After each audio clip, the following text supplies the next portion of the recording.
G'day legends, I hope that you're having a fantastic day and so far a fantastic weekend. Now, I just wanted to sit down today, have a bit of a chat, as I did have some bad news yesterday, and Suit and Tie Willy is maybe what you see on here, talking about incredibly sensitive events around the world, but this is me, sitting here with all my books, my computer, and what I love doing is talking to you guys and discovering things and then sharing those discoveries along the way, both ways. And some of you know, some of you may not, but I just want to break down the situation and what's been happening.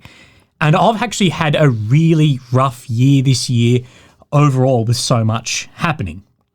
In April, I lost my grandfather, who I was very close with, to mesothelioma, which is caused from asbestosis. And these are asbestos fibres that get lodged in your lungs. My grandfather, Neil, one of the best men I've ever met in my life, he worked in the mining industry since he was 14 to provide for his family. Like I said, he's one of the greatest men I've ever met. A veteran, a father, a grandfather, and I miss him very much. Now, at the same time that this was happening, and still now, his daughter, my mother, was diagnosed with breast cancer, and she's currently undergoing treatment as we speak.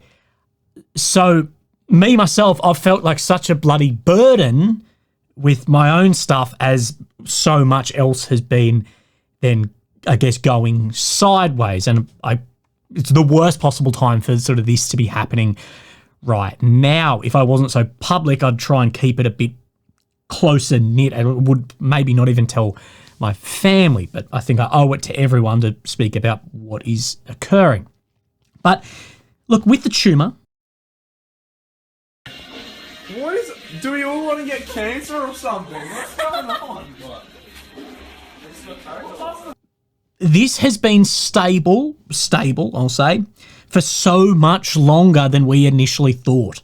A doctor gave me 5 years, 7 years ago, and to be honest, I'm just glad every bloody day that I'm not one of these young lads who in different theatres around the world is sitting in a fucking trench getting bombed, scared, cold, hungry, asking what for. And I think of this every night when I put my head on the pillows, that the horrors that humans are capable of is unbelievable. And I'm so appreciative that I've got 28 to however many years I live for beyond this. I'm so appreciative of that, knowing that all these great people, the best people, have got far, far shorter. So I'll break down the situation of what has occurred, and then I'll tell you guys the changes to this. So I was in Afghanistan in 2017, and when I got home, I did a bit of traveling, a bit of this, but in the beginning of then 2018, I was really struggling with headaches. Now, I went and got looked at from an army doctor. Now, due to being in the army, getting things like scans is far easier. We've got our own medical system. I got the scan and they found the tumour in the left front side of my brain actually almost by more chance. And when they found this mass in my brain and I saw a neurosurgeon, he was like, this won't cause headaches. I know it's in your brain, but I'm a surgeon. Trust me, this is not the cause of it. What was the cause of it was some tightness in my shoulders from wearing body armour for the past 12 months. That was what was causing the headaches. I got some dry needling and some physio. Headaches disappeared, was left with the tumour, surgery, chemotherapy, all the good stuff. And since then, we've been getting scans and it has been, reasonably stable, so to speak. And then I got some results a few weeks ago that said, hey, look, things look like they're changing. And then I got a functional MRI, which is just think of a more powerful MRI where you do certain hand movements or certain foot movements, mouth movements in the machine, and it shows what elements of your brain is firing off. And yesterday afternoon, I got these results. And, it paints a bit more of a bleak picture than the scan previous to this. Now, we do have some good news. Now, your brain can do something called neuroplasticity. This is something that mainly occurs in young people and slows down over your life. But what your brain can basically do is move things around your brain of what area controls what? Now, mine's its left frontal lobe, particularly my right arm and hand movements. And my brain does show some very slight, like very, very slight neuroplasticity that could make a surgical option going from inevitability of large neurological deficit to limited deficit or potentially even none. That said, even a removal of something like this, it is very likely it will come back and potentially come back worse. Removal it's not like taking off your leg because you got toe cancer. Removal of something like this in the brain, at least my case, it will, in most cases, come back worse, but it does extend your life. So removal doesn't mean cured. This is incurable type.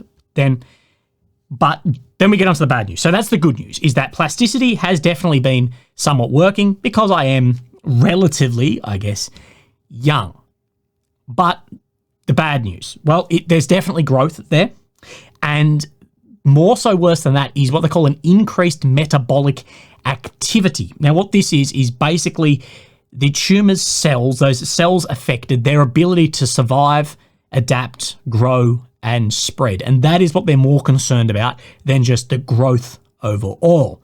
Bit of a shower, not a grower. So look, my surgeon has to go back to a multidisciplinary meeting. So she goes in, she speaks with a tumour team. There's oncologists, there's radiologists, there's even GPs, that all these people have a look at me and go, right, this is what we believe is the best way forward. And I'll get those results Thursday evening, probably late. My surgeon works unbelievable hours. I've had appointments at 7 a.m. and at 9 p.m. She is unbelievable. One of the people I really, really look up to. And I'm sure one day she'll agree to do a podcast. I've asked many, many times. And I'll share that with you as soon as I know. But just first of all, I just want to thank you guys for everything. It's not that the videos are going to stop. I just want to stop and thank you guys. And I remember when we were writing speeches at school, one of the teachers saying again and again, never thank the crowd, the audience at the end of a speech. And I remember at the time thinking that's stupid. Now I speak to almost 200,000 people every day and I thank them every day and no one's complained yet. So showing appreciation, I think, is definitely, definitely important. Now, it is inevitable that short-term, near future, that I'll be having some time off. This could be due to recovery from surgery, from chemotherapy, potentially neurological deficits, or maybe some long-term time off and I'm in a hole somewhere. But I just want to thank you guys for the support because I know you will support me if I have to have some time off as well. But I don't think people can really appreciate what you guys have done for me and how grateful I am of you just being here to listen to me speak. You push me to learn, to grow, and I've been to areas of the world of which I never would have been otherwise. Now, I have a tattoo on my arm related to actually one of my favourite authors, Christopher Hitchens, this tattoo here. When he said, I burned the candle at both ends and it often gave a lovely light. And that is something that I live my life by. Now, I believe it is a tragedy that many people piss their potential against the porcelain. Sam Harris, another great author, although I disagree with a lot, he has a really good speech that I like. He speaks that we know that days, these hard days of hardship, of tragedy, of difficulty, that these are coming. We all know this, although we ignore it and act surprised when they come. We can just accept that this is coming, to live our life knowing that these days are coming inevitably. But that's not today. And to be grateful that it isn't today, but you know it will be in the future. Therefore, treat people around you and your daily challenges with a sense of optimism that, hey, well, it's not today. It could be far worse. And those far worse days are inevitable in the future. And like when a beloved, say, animal dies, like a dog in your life, that the hurt that has is not even close to comparable to the happiness that, say, a dog has given you. To quote now the great philosopher Kesha and Macklemore, I wish somebody would have told me someday these would be the good old days. All the love you won't forget and all the reckless nights you won't regret. Someday soon your whole life's going to change. You'll miss the magic of these good old days.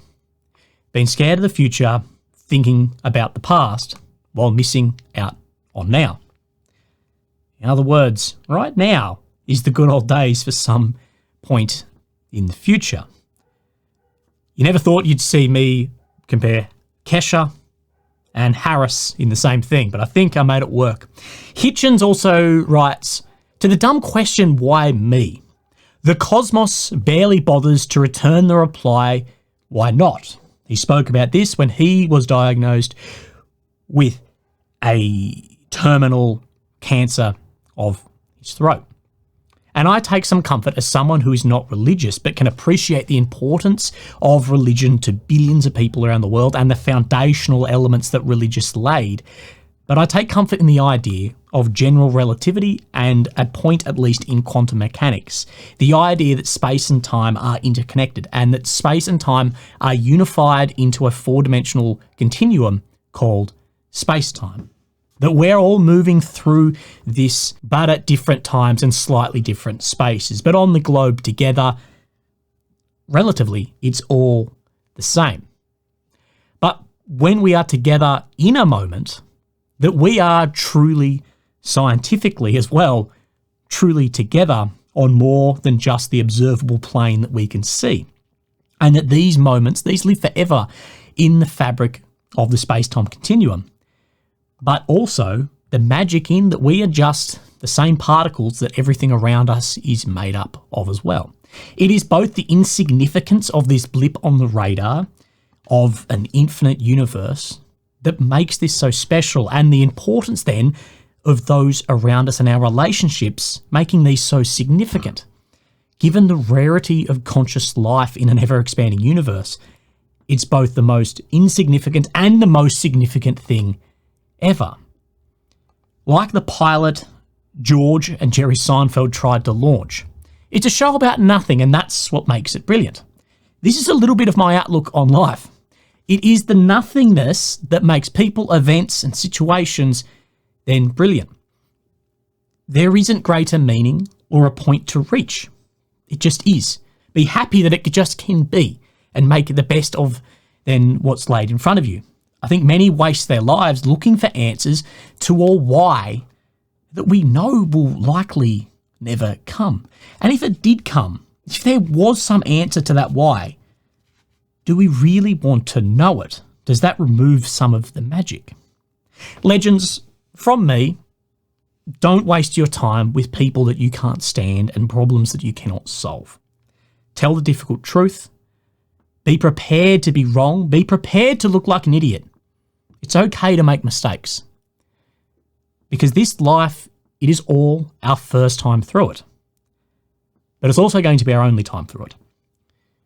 So look after yourselves, and I'll speak to you tomorrow. Thank you. Bye-bye.